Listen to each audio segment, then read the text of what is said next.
다음을 주장한 사상가의 입장으로 가장 적절한 것은 그랬습니다. 자, 이 사상가는 칸트입니다. 자, 칸트의 입장이 성가윤리 주제로 출제된 그런 문제인데요.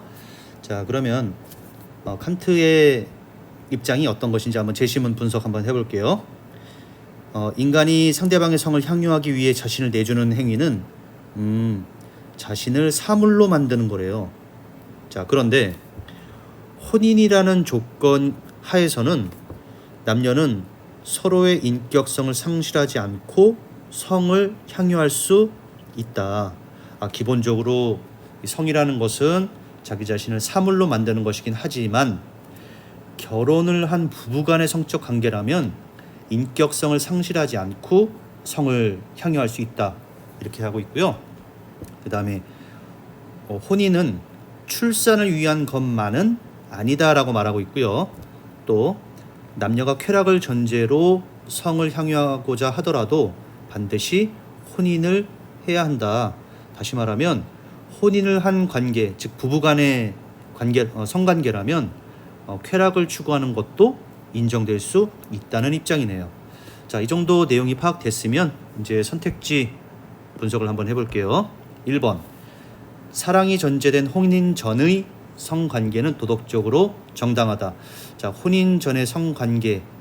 자, 이 칸트는 계속해서 이렇게 혼인한 부부간의 성적 관계만이 정당하다고 계속 얘기하고 있잖아요.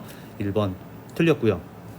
2번, 부부 사이라도 성관계를 통해서 쾌락을 추구해서는 안 된다라고 2번 진술하고 있는데, 자, 위에서 뭐라고 했습니까? 혼인한 관계라면 쾌락을 추구할 수 있다라고 했으니까 2번도 부합되지 않습니다. 자, 3번,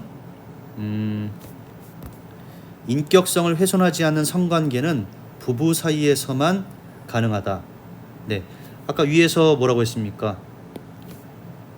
성적 관계는 자신을 사물로 만드는 행위이긴 하지만 결혼한 부부 사이의 관계라면 인격성을 상실하지 않고 성을 향유할 수 있다고 했으니 3번은 칸트의 입장에 부합되는 말입니다. 그 다음에 4번, 성관계를 통한 생식적 가치의 추구. 자, 생식적 가치 뭡니까? 출산이죠.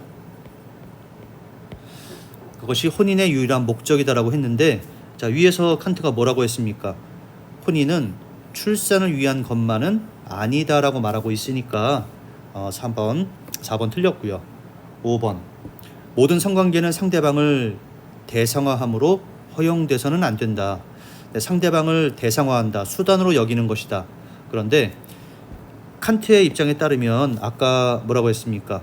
결혼한 부부 사이라면 인격성을 상실하지 않고 성적 관계를 향유할 수 있다고 봤잖아요. 따라서 5번도 칸트의 입장에 부합되지 않는 그런 진술입니다. 자, 이 문제 같은 경우에는 성과 사랑의 윤리에서 칸트라는 사람을 내세워서 이렇게 질문을 하고 있는데, 자, 딱히 칸트라는 것을 몰라도 제시문과 선택지를 1대1로 대응을 시켜보면 어렵지 않게 답을 고를 수 있었을 겁니다. 자, 그러면 수고들 했습니다.